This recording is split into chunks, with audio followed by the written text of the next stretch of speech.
حالانکہ ہندوستان کی آزادی میں مسلمان تھے شاہ عبد العزیز رحمۃ اللہ علیہ تھے، شیخ فتح علی ٹیپو سلطان رحمۃ اللہ علیہ تھے، حضرت خواجہ احمد شہید تھے، حضرت خواجہ اسماعیل شہید تھے، حضرت مولانا قاسم نانوتوی تھے، بولے مصطفیٰ کا دامن ہندوستان آزاد ہوا مولانا غلام صاحب.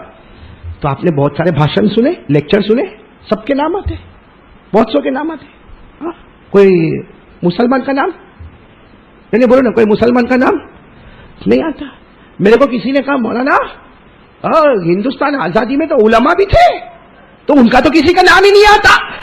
حالانکہ ہندوستان کی آزادی میں مسلمان تھے شاہ عبد العزیز رحمۃ اللہ علیہ تھے، شیخ فتح علی ٹیپو سلطان رحمۃ اللہ علیہ تھے، حضرت خواجہ احمد شہید تھے، حضرت خواجہ اسماعیل شہید تھے، حضرت مولانا قاسم نانوتوی تھے، حضرت مولانا رشید احمد گنگوہی تھے، شیخ الہند حضرت مفتی محمود الحسن صاحب تھے. ان کے نام نہیں آتے.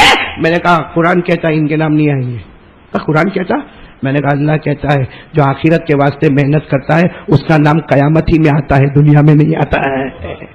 جو دنیا کے واسطے کیا ہوگا ان کے نام دنیا میں آئیں گے، جو آخرت کے واسطے کرے گا. 15واں پارہ اللہ نے فرمایا وَمَنْ أَرَادَ الْآخِرَةَ وَسَعَى لَهَا سَعْيَهَا وَهُوَ مُؤْمِنٌ فَأُولَئِكَ كَانَ سَعْيُهُمْ مَشْكُورًا.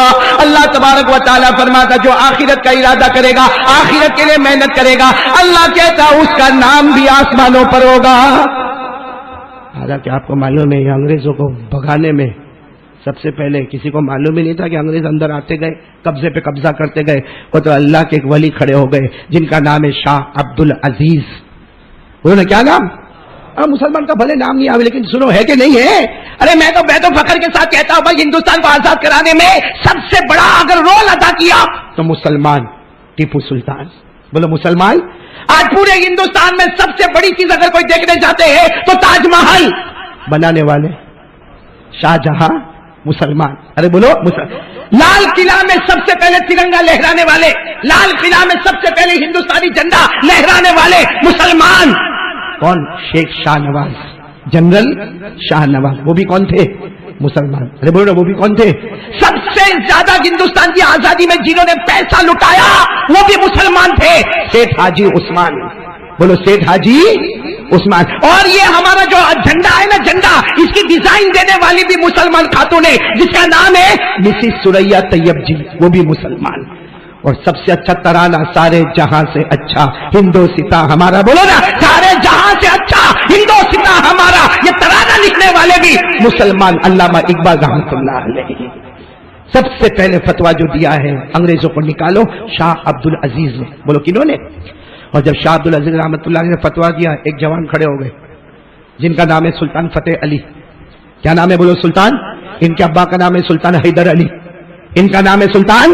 یہ کھڑے ہو گئے 350 جوانوں کی جماعت کو تیار کیا. انگریزوں ہزاروں ہزار کی تعداد میں، ارے انگریزوں 50 سے 60 ہزار کی تعداد میں، یہ جوان نے صرف 350 کو تیار کیا اور ایسا مقابلہ کیا انگریز کے چھکے چھڑا دیے. یہ جوان کون تھے؟ جن کو ہم کہتے ٹیپو سلطان. بولو کون تھے؟ اب ہم کو ٹیپو سلطان کی سیریل بتائی گئی، اس میں بتایا گیا ٹیپو سلطان کی داڑھی بھی نہیں ہے، عورت کے پیچھے بھاگ رہے ہیں. مولانا حسین احمد مدنی لکھتے ہیں میں قسم کھا کر کہتا ہوں ٹیپو سلطان وہ بادشاہ تھے جن کی کبھی تہجد کی نماز بھی فوت نہیں ہوئی ہے. مولانا حسین احمد مدنی کہتے ہیں کہ ٹیپو سلطان ولی نہیں تھے، ولی سے بڑھ کے ابدال نہیں تھے، بلکہ ہندوستان کے قطب تھے، بادشاہ بھی تھے اور قطب بھی تھے ٹیپو سلطان رحمت اللہ علیہ. یہ ٹیپو سلطان رحمت اللہ علیہ نے میسور میں مسجد بنائی. میسور جاؤ، میں گیا، میں ٹیپو سلطان کی درگاہ پر بھی گیا. بولو الحمدللہ. اور ٹیپو سلطان کی وہ جو مسجد ہے نا میسور میں، وہاں بھی میرا جانا اور بہت سارے لوگ میرے کو لے گئے. جب جامع مسجد میں ہم نے 2 رکعت نماز پڑھی تو مجھے یاد آیا اتنی بڑی مسجد بڑے ہوش کے ساتھ ٹیپو سلطان رحمت اللہ علیہ تو وقت کے بادشاہ تھے، انہوں نے میسور میں جامع مسجد بنائی. اور جامع مسجد کی اوپننگ ہو رہی ہے عصر کی نماز میں. کون سی نماز میں؟ ساری مسجد گچا گچ پیک بھری ہوئی ہے اور سب کو فکر ہے کہ امامت کون کرائے گا آج، کیونکہ مسجد شروع ہو رہی ہے اور بادشاہ نے مسجد بنائی ہے اور میسور میں بنائی ہے اور میسور کی جامع مسجد ہے. ٹیپو سلطان رحمت اللہ علیہ آئے اور آ کر کہا کہ اس مسجد میں امامت وہ کرائے گا، پہلی نماز عصر کی امامت وہ کرائے گا جو صاحب ترتیب ہو. صاحب ترتیب یعنی جس کی فرض نماز کبھی چھٹی. پورا مجمع حیران کھڑا ہے. آخر میں ٹیپو سلطان رحمت اللہ علیہ خود آگے بڑھے، اللہ اکبر کہہ کے عصر کی نماز شروع کروا دی، اور نماز کے بعد کہا راز کھولنا نہیں چاہتا تھا لیکن کھل گیا، بالغ ہونے سے لے کر اب تک ایک بھی نماز میری قضا نہیں ہوئی ہے۔ یہ ہے میرے دوستو ہندوستان کے لیے ہم قربانی دینے والے۔ سب سے پہلے شاہ عبد العزیز رحمت اللہ علیہ، پھر کون؟ ٹیپو۔ اور میرے دوستو وہ 1862 63 64 یہ دہلی میں چاندنی چوک ہے، دیکھا ہوگا آپ نے، دہلی میں چاندنی چوک۔ میرے دوستو دہلی میں جو دہلی میں چاندنی چوک ہے وہاں سے لے کر پاکستان کے خیبر تک میرے دوستو لوگ قسم کھا کر کہتے کوئی درخت ایسا نہیں تھا جس پر کسی عالم کی لاش لٹکی ہوئی نہ ہو۔ عالموں کو پھانسی دی گئی تھی درختوں کے اوپر، چاندنی چوک سے لے کر پاکستان کے خیبر تک۔ اور میرے پیارے دوستو 3 سال میں 14,000 علماء شہید ہو گئے۔ کتنے علماء شہید ہو گئے؟ اور ایسے شہید نہیں ہوئے، کسی کو لوہے سے مارا گیا، کسی کو تلوار سے مارا گیا، کسی کو بندوق کی گولیوں سے مارا گیا۔ ارے یہاں تک کہ علماء کے کپڑے اتارے گئے، سوروں کی کھالوں میں بند کیا گیا، اور اس کے بعد انگارے پر ڈالا گیا، اور ہر عالم کو کہا جاتا تھا کہ فتوا دے دو کہ انگریزوں کو رکھنا ہے۔ ہر عالم نے کہا ہندوستان زمین ہماری زمین ہے، انگریزوں کو نکالیں گے، ہندوستانی رہیں گے، اور قیامت تک مصطفیٰ کا دامن بھی یہاں رہے گا۔ آپ کو معلوم ہے ایک بہت بڑے اللہ کے ولی مولانا جعفر، بولو کیا نام؟ انگریزوں نے ان کو ہاتھوں میں ہتھکڑیاں، پاؤں میں بیڑیا، مولانا جعفر فرماتے ہم لوگ subscribe my channel, share, comment. 15 آدمی تھے، سب کے ہاتھ میں ہتھکڑیاں، پاؤں میں بیڑیا، کہا ہم کو ریل کے ڈبے میں ڈال دیے، اسی حال میں ریل کے ڈبے میں ڈال دیے، اور کہا وہ ریل چلی، امبالہ سے لے کے لاہور تک وہ ریل چلی، لاہور سے لے کے ملتان تک وہ ریل چلی۔ کہتے 22 گھنٹے کے بعد ہم کو پانی پلایا جاتا تھا، 25 گھنٹے کے بعد ہم کو تھوڑا بہت کھانا کھلایا جاتا تھا۔ وہ کہتے ہیں کہ جب ہم کو ریل کے ڈبے میں سے نکالا تو لوہے کے پنجرے تیار تھے، ان پنجروں میں ہم کو رکھ دیا گیا، جو پنجرے چاروں طرف سے نوک والے تھے، کھڑے رہے تو بھی پاؤں میں چوبے، ٹیک لگائے تو بھی چوبے، بیٹھے تو بھی چوبے، اتنی پریشانی میں تھے۔ مولانا جعفر کہتے اسی پریشانی کے عالم میں میری بیوی اور 3 بچوں کو لایا گیا۔ مولانا جعفر کہتے میں نے میری بیوی کو دیکھا، سچ بتاؤ اس حال میں ہم اپنی بیوی کو دیکھے، کہتے میرا چھوٹا بچہ، جو چھوٹا بچہ تھا 4 سال کا، سب سے چھوٹا والا، کہا وہ تو میرے لوہے کے پنجرے کے پاس آیا اور اپنا ہاتھ ڈال کے کہتا ابا باہر آ جاؤ نا، ابا باہر آ جاؤ نا۔ وہ کہتے میرے ہاتھوں میں تو ہتھکڑیاں تھی، میں نے دھیرے سے اپنا ہاتھ اپنے بیٹے کے ہاتھ میں رکھا، کہا بیٹا اگر زندہ رہا تو واپس آ جاؤں گا، لیکن اگر مر گیا تو قیامت میں حوض کوثر پر پیارے نبی کے ساتھ میں تیری اور میری ملاقات ہو جائے گی۔ یہ ہندوستان کو علماء نے کیوں محنت کی؟ تاکہ انگریزوں کو کیا فائدہ ہوا؟ انگریزوں کو نکالا، ہم خود انگریز بن گئے، ہم خود انگریز بن گئے۔ کی نا محنت کی نا، مولانا جعفر تھانے سری نے محنت کی۔ ابھی آپ کو بتایا 14,000 علماء شہید ہو گئے۔ میرے دوستوں علماء کو پھانسی کے پھندے پہ لٹکایا گیا۔ ارے میرے پیارو ٹیپو سلطان رحمت اللہ علیہ کو شہید کر دیا گیا۔ اسی لیے ہم تو کہتے ہیں ہزاروں ظلم کے باوجود ہم تبسم کرتے ہیں۔ بولو ہزاروں ظلم کے باوجود ہم تبسم کرتے ہیں، محبت کے ساتھ ہم تکلم کرتے ہیں، محبت کے ساتھ ہم تکلم کرتے ہیں۔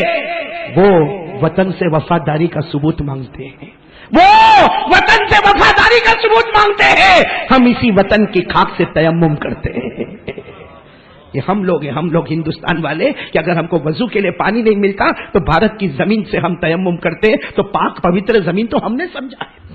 وضو سے اگر پاکی ہوتی ہے تو بھارت کی مٹی سے بھی پاکی ہوتی ہے۔ اس لیے کہتے ہیں ہزاروں ظلم کے باوجود ہم تبسم کرتے ہیں، محبتوں کے ساتھ تکلم کرتے ہیں، وہ وطن سے وفاداری کا ثبوت مانگتے ہیں، ہم اسی وطن کی خاک سے تیمم کرتے ہیں۔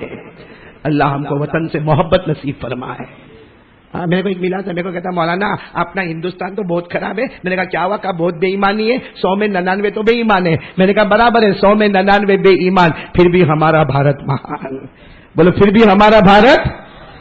لیکن میرے کو ایک سوال آپ سے پوچھنا، یہ سارے علماء نے جو محنت کی تھی نا، انگریزوں کو مصطفیٰ کا دامن آؤ لاؤ، الٹا ہو گیا، ہم خود انگریز بن گئے۔ دیکھو نا، یہاں خالی حساب لگاؤ، انگریزی کپڑے کتنے اور اسلامی کپڑے کتنے، ہم خود انگریز بن گئے۔ بھائی ہم کو ابھی کرتا پیجامہ نہ بڈھے جیسا کون پہنے؟ کیا پہنے گا؟ T shirt, jeans, shirt, pant, یہ کیا ہے؟ انگریزوں کو نکالا، خود انگریز بن گئے، داڑھی اڑا دی، داڑھی، ارے شرم بھی نہیں آتی، ڈوب کے مر جانا چاہیے۔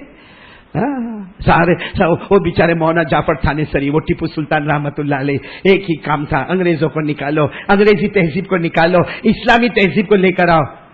خود انگریز بن کے بیٹھے، shirt pant T shirt jeans, داڑھی نہیں، ہاں ہماری پیجامہ پتلون ٹخنوں کے نیچے، اور بال، ہاں بال تو میں ہمیشہ بولتا ہوں کیا ہینڈسم بال.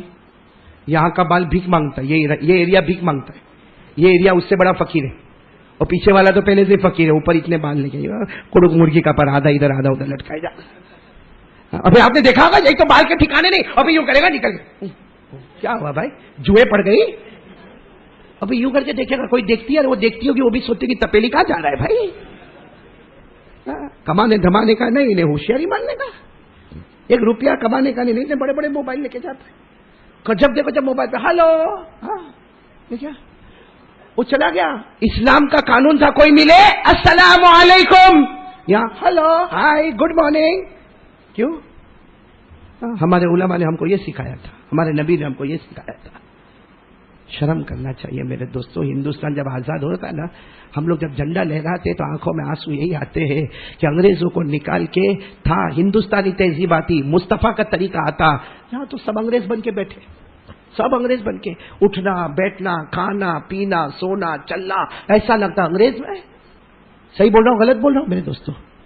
بلکہ میں معاف کرنا، انگریزی زبان بولنے میں فخر محسوس کرے گا. ہاں good morning hello hi how are you, of course why not. انگریزی بولنے میں فخر محسوس کرے گا. وہ کم بخت کو بولو انگریزی زبان زمین کی زبان ہے، عربی زبان آسمان کی زبان ہے. سورہ فاتحہ صحیح کیا تو نے؟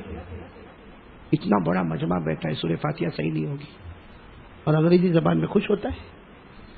تو سارے علماء قیامت میں ہم کو نہیں پکڑیں گے کہ ہم نے تو تمہارے واسطے اپنی جانیں، اپنی بیوی، کتنی عورتوں کو بیوہ کیا، کتنے بچے یتیم ہو گئے، اور تم تو واپس وہی بن گئے. اس لیے میرے پیارو اس بات پہ آ جاؤ بھائی، مصطفیٰ کا دامن. کون کون تیار ہے؟ ذرا پکا بولے تو میرے کو بہت اچھا لگے. بولے نا مصطفیٰ کا دامن. بات ختم کر رہا ہوں میرے پیارو، لیکن ایک بات ضرور کہوں گا، ہم یہاں سے جاتے جاتے مصطفیٰ کا دامن. ایک بات بہت بڑی بات ہے، مصطفیٰ رحمت والے تھے. بولو مصطفیٰ. ہم لوگوں کے دل میں رحم، کسی کے اوپر مہربانی، کرم، پیار. ہمارا دل تو بہت کالا ہے. صحیح میں کسی کے گھر میں کلر لگتا ہوگا نا، اپنے کو نیند نہیں آتی رات کو، کلر اس کے گھر میں لگتا ہے. اور جب سامنے ملے گا السلام علیکم بھائی کیسے ہو، اور اندر اندر سے سوچتا ہوگا اس کا گھر گرے تو اچھا. بولو صحیح بول رہا ہوں غلط بولتا ہوں؟ جہاں بیٹھے گا برائی شروع کرے گا. برائی برائی، اتنی برائی. کوئی تو ایسا لگتا کہ کٹھور کا مہا سماچار. اوٹے پر بیٹھ جائے گا، اس نے ایسا کیا، اس کی لڑکی بھاگ گئی، اس کا لڑکے کیسا، اس کی بیوی کیسا ہوا. تب بقا تیرا منہ تو دیکھ آئینے میں جا کے، تیرا کیا ہوا.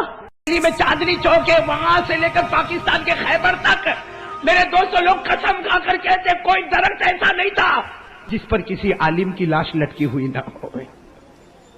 عالموں کو پھانسی دی گئی تھی درختوں کے اوپر، چاندنی چوک سے لے کر پاکستان کے خیبر تک. اور میرے پیارے دوستوں 3 سال میں 14,000 علماء شہید ہو گئے. کتنے علماء شہید ہو گئے؟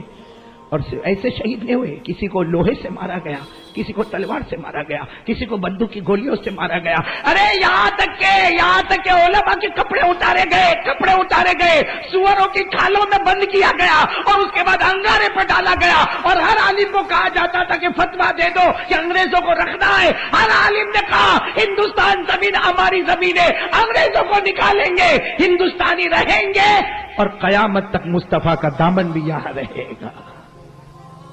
حالانکہ آپ کو معلوم ہے انگریزوں کو بھگانے میں سب سے پہلے کسی کو معلوم ہی نہیں تھا کہ انگریز اندر آتے گئے، قبضے پہ قبضہ کرتے گئے. وہ تو اللہ کے ایک ولی کھڑے ہو گئے جن کا نام ہے شاہ عبد العزیز. انہوں نے کیا نام؟ مسلمان کا بھلے نام نہیں آوے لیکن سنو ہے کہ نہیں ہے. ارے میں تو فخر کے ساتھ کہتا ہوں بھائی، ہندوستان کو آزاد کرانے میں سب سے بڑا اگر رول ادا کیا تو مسلمان ٹیپو سلطان. بولو مسلمان. آج پورے ہندوستان میں سب سے بڑی چیز اگر کوئی دیکھنے جاتے ہیں تو تاج محل بنانے والے شاہ جہاں مسلمان. ارے بولو لال قلعہ میں سب سے پہلے ترنگا لہرانے والے، لال قلعہ میں سب سے پہلے ہندوستانی جھنڈا لہرانے والے مسلمان. کون؟ شیخ شاہ نواز، جنرل شاہ نواز. وہ بھی کون تھے؟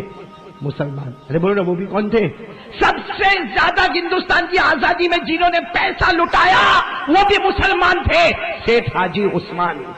بولو سیٹھ حاجی عثمان. اور یہ ہمارا جو جھنڈا ہے نا، جھنڈا، اس کی ڈیزائن دینے والی بھی مسلمان خاتون ہے، جس کا نام ہے مسز سوریا طیب جی. وہ بھی مسلمان. اور سب سے اچھا ترانہ سارے جہاں سے اچھا ہندوستاں ہمارا. بولو نا، سارے جہاں سے اچھا ہندوستاں ہمارا. یہ ترانہ لکھنے والے بھی مسلمان، علامہ اقبال رحمۃ اللہ علیہ. سب سے پہلے فتویٰ جو دیا ہے انگریزوں کو نکالو، شاہ عبد العزیز نے. بولو کنہوں نے؟ اور جب شاہ عبد العزیز رحمۃ اللہ علیہ نے فتویٰ دیا، ایک جوان کھڑے ہو گئے جن کا نام ہے سلطان فتح علی. کیا نام ہے؟ بولو سلطان. ان کے ابا کا نام ہے سلطان حیدر علی. ان کا نام ہے سلطان. یہ کھڑے ہو گئے، 350 جوانوں کی جماعت کو تیار کیا. انگریزوں ہزاروں ہزار کی تعداد میں، ارے انگریزوں 50 سے 60 ہزار کی تعداد میں، یہ جوان نے صرف 350 کو تیار کیا اور ایسا مقابلہ کیا، انگریز کے چھکے چھڑا دیے. یہ جوان کون تھے؟ جن کو ہم کہتے ٹیپو سلطان. بولو کون تھے؟ اب ہم کو ٹیپو سلطان کی سیریل بتائی گئی، اس میں بتایا گیا ٹیپو سلطان کی داڑھی بھی نہیں ہے، عورت کے پیچھے بھاگ رہے ہیں. مولانا حسین احمد مدنی لکھتے ہیں، میں قسم کھا کر کہتا ہوں ٹیپو سلطان وہ بادشاہ تھے جن کی کبھی تہجد کی نماز بھی فوت نہیں ہوئی ہے. مولانا حسین احمد مدنی کہتے ہیں کہ ٹیپو سلطان ولی نہیں تھے، ولی سے بڑھ کے ابدال نہیں تھے، بلکہ ہندوستان کے قطب تھے. بادشاہ بھی تھے اور قطب بھی تھے ٹیپو سلطان رحمت اللہ علیہ. یہ ٹیپو سلطان رحمت اللہ علیہ نے میسور میں مسجد بنائی. میسور جاؤ، میں گیا، میں ٹیپو سلطان کی درگاہ پر بھی گیا. بولو الحمدللہ. اور ٹیپو سلطان کی وہ جو مسجد ہے نا میسور میں، وہاں بھی میرا جانا، اور بہت سارے لوگ میرے کو لے گئے. جب جامع مسجد میں ہم نے 2 رکعت نماز پڑھی تو مجھے یاد آیا اتنی بڑی مسجد بڑے ہوش کے ساتھ ٹیپو سلطان رحمت اللہ علیہ تو وقت کے بادشاہ تھے، انہوں نے میسور میں جامع مسجد بنائی. اور جامع مسجد کی اوپننگ ہو رہی ہے عصر کی نماز میں. کون سی نماز میں؟ ساری مسجد گچا گچ پیک بھری ہوئی ہے اور سب کو فکر ہے کہ امامت کون کرائے گا آج، کیونکہ مسجد شروع ہو رہی ہے. اب بادشاہ نے مسجد بنائی ہے اور میسور میں بنائی ہے، اور میسور کی جامع مسجد ہے. ٹیپو سلطان رحمت اللہ علیہ آئے اور آ کر کہا کہ اس مسجد میں امامت وہ کرائے گا، پہلی نماز عصر کی امامت وہ کرائے گا جو صاحب ترتیب ہو. صاحب ترتیب یعنی جس کی فرض نماز کبھی چھوٹی. پورا مجمع حیران کھڑا ہے. آخر میں ٹیپو سلطان رحمت اللہ علیہ خود آگے بڑھے، اللہ اکبر کہہ کے عصر کی نماز شروع کروا دی. اور نماز کے بعد کہا راز کھولنا نہیں چاہتا تھا لیکن کھل گیا، بالغ ہونے سے لے کر اب تک ایک بھی نماز میری قضا نہیں ہوئی ہے. یہ ہے میرے دوستو ہندوستان کے لیے ہم قربانی دینے والے. سب سے پہلے شاہ عبد العزیز رحمت اللہ علیہ، پھر کون؟ ٹیپو. اور میرے دوستو وہ 1862 63 64 یہ دہلی میں چاندنی چوک ہے، دیکھا ہوگا آپ نے دہلی میں چاندنی چوک.